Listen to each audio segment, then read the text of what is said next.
Buka ponsel Anda. Kemungkinan besar, dalam beberapa detik jari Anda akan menyentuh salah satu dari 3 ikon ini. Facebook, Instagram, atau WhatsApp.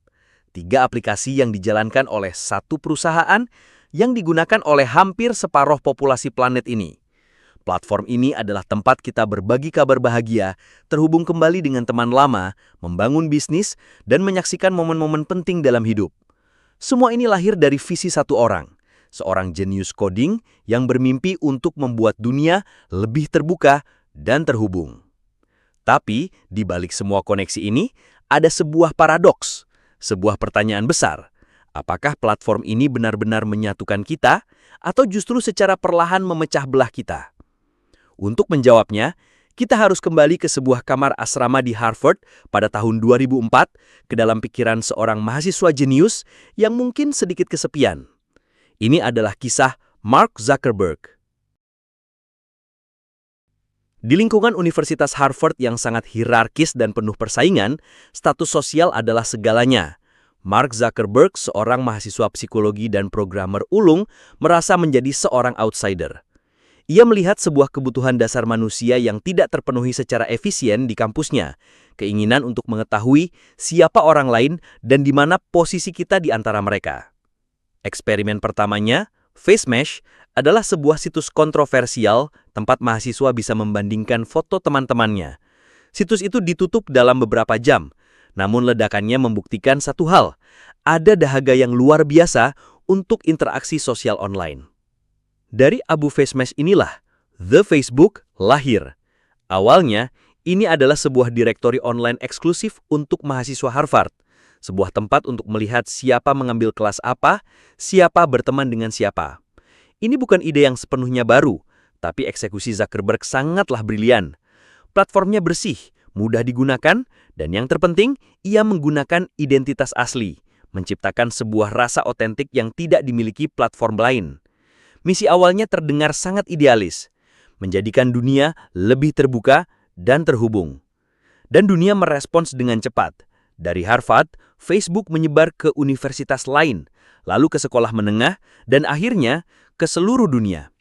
Zuckerberg pindah ke Palo Alto, menolak tawaran akuisisi miliaran dolar dari raksasa seperti Yahoo dan Viacom. Ia tidak sedang membangun perusahaan untuk dijual. Ia sedang dalam sebuah misi. Ia adalah sang arsitek dari sebuah koneksi global. Ledakan popularitas Facebook yang sesungguhnya terjadi dengan 2 inovasi kunci, newsfeed dan tombol like. Tiba-tiba, Facebook bukan lagi tempat Anda harus aktif mencari teman. Ia adalah sebuah sungai informasi yang terus mengalir, menyajikan apa yang dianggapnya paling relevan untuk Anda. Dan untuk menentukan apa yang relevan, lahirlah sang penguasa tak terlihat, algoritma. Misi algoritma ini sederhana, membuat Anda terus-menerus terlibat, atau engagement. Ia tidak peduli apakah sebuah postingan itu benar atau salah, positif atau negatif. Ia hanya peduli pada satu hal, apakah postingan itu akan memicu reaksi dari Anda, sebuah like, sebuah komentar, sebuah share. Dan emosi yang paling mudah memicu reaksi adalah kemarahan dan rasa superioritas. Disinilah janji untuk menghubungkan mulai menunjukkan sisi gelapnya. Dunia mulai melihat realitas rumit dari kerajaan yang dibangun Zuckerberg. Satu persatu, skandal mulai meledak, mengguncangkan fondasi kepercayaan publik. Pertama, privasi. Puncaknya adalah skandal Cambridge Analytica pada tahun 2018, di mana data puluhan juta pengguna dipanen tanpa izin untuk tujuan politik. Dunia sadar, jika layanannya gratis, maka kitalah produknya.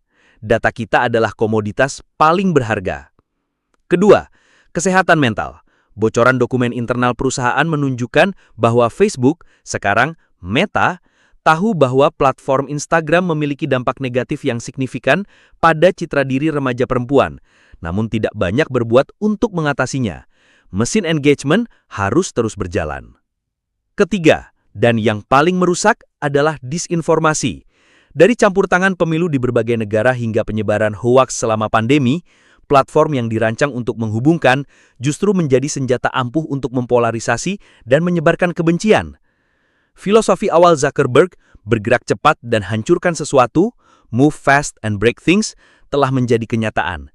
Ia bergerak begitu cepat dan yang ia hancurkan mungkin adalah sesuatu yang sangat rapuh, kepercayaan dan tatanan sosial. Sosok programmer berhoodie yang kangkung ini kini harus bersaksi di hadapan Kongres, mencoba menjelaskan mesin raksasa yang tampaknya telah lepas dari kendalinya sendiri. Menghadapi tekanan publik dan citra yang memudar, Zuckerberg melakukan pivot terbesar dalam karirnya. Pada tahun 2021, ia mengubah nama perusahaannya menjadi Meta. Ini bukan sekedar pergantian nama, ini adalah sebuah pernyataan misi baru. Jika ia tidak bisa memperbaiki masalah di dunia sosial digital yang telah ia ciptakan, maka ia akan membangun dunia yang sama sekali baru, Metaverse.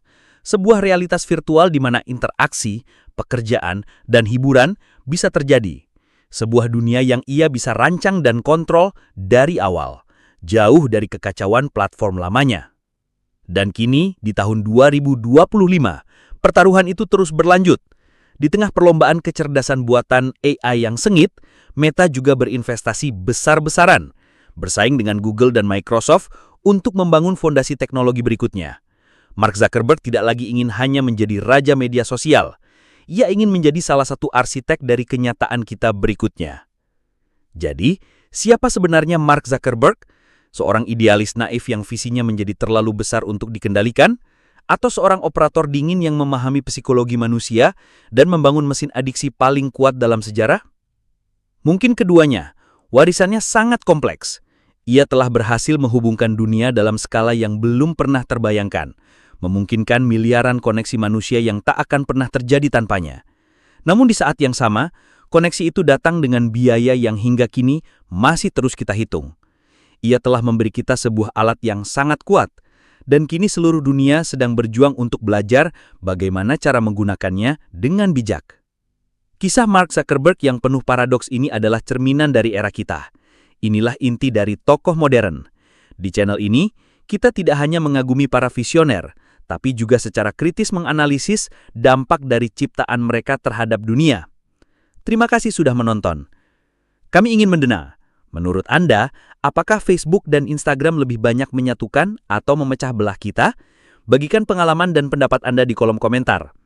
Jika Anda menyukai pembahasan yang mendalam seperti ini, dukung kami dengan menekan tombol like, subscribe, dan nyalakan lonceng notifikasi agar tidak ketinggalan analisis tokoh-tokoh modern lainnya. Sampai jumpa di episode berikutnya, teruslah berpikir dan teruslah belajar bersama tokoh modern.